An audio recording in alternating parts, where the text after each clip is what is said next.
The letter to the Hebrews opens with a sustained argument for the dignity of Jesus Christ, placing him above the angels as the appointed heir of all things. The second chapter, however, makes a deliberate shift.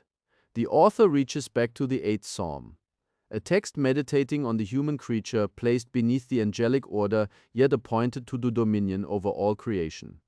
From that broad reflection on the human condition, the author focuses on one person in particular. The verse reads, "But we see Jesus, who was made a little lower than the angels, for the suffering of death crowned with glory and honor, that he, by the grace of God, should taste death for every man." Every clause rewards careful reading. The phrase, "made a little lower than the angels," is drawn directly from Psalms chapter 8, a text about the human race as such, about the mortal creature who occupies a humble but honored station beneath the heavenly beings. When the Hebrews author applies these words to Jesus, he describes Jesus in his fully human, mortal condition, a man who could suffer, who could die, whose life was bounded by creaturely limits. The mortality is not incidental to the argument, it is its foundation. What follows from that mortality is even more telling.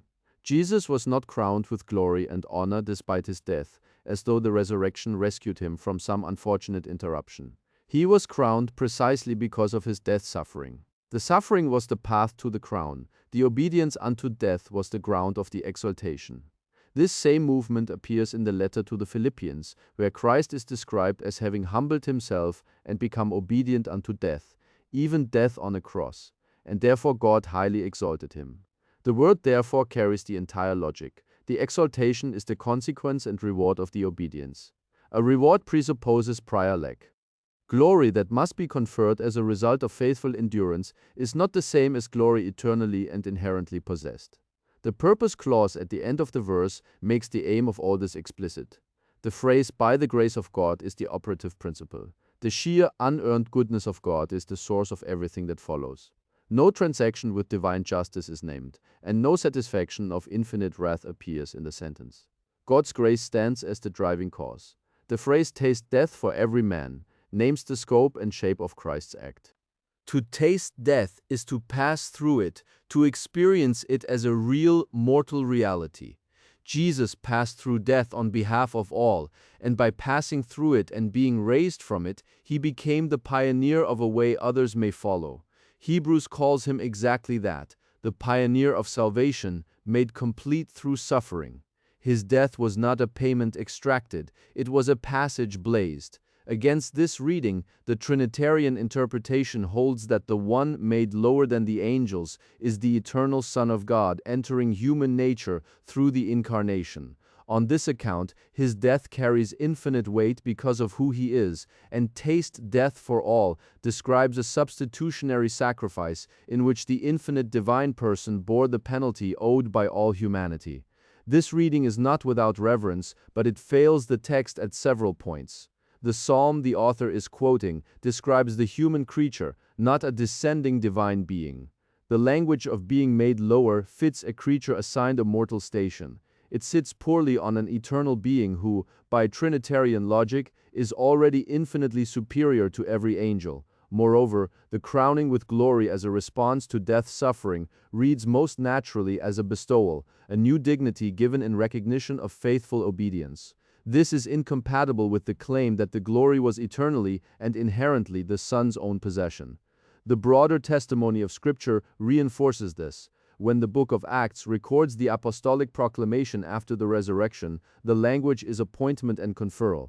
God has made this Jesus, whom you crucified, both Lord and Christ. A God who makes Jesus Lord is not restoring to the second person of a Trinity what was always his. That verb belongs to commissioning, not to return. The grace of God named in the verse is the same grace that appoints, sustains, and finally crowns, the one God acting freely and graciously toward his chosen and faithful servant. Hebrews 2:9, read in its own context, and against the psalm it explicitly cites, presents a coherent and consistent picture. Jesus is a human being, placed in the mortal condition that belongs to humanity, called to pass through death in obedience to God's purpose, and therefore exalted to the highest dignity as the forerunner of those who trust in him. The unity of God remains intact. God is the one who purposes, who acts in grace, who crowns with honor. Christ's standing is not reduced but properly situated, grounded in what Scripture actually says rather than in what metaphysical speculation imports. It is sufficient as written. In closing, I want to encourage you. Examine for yourself, search diligently, read the Scriptures with an open and rational mind. Socinianism does not rest on tradition or church authority, but on the conviction that God's truth is rational, clear, and morally sublime. If this perspective has resonated with you and you wish to explore the biblical Unitarian view further, visit www.socinianismus.de for in-depth articles, studies, and reflections on central theological questions. If this video has been helpful, please support this work with a like and subscribe to the channel so you never miss another contribution on the unity of God, the teaching of Jesus, and the rational interpretation of Scripture. Until the next video.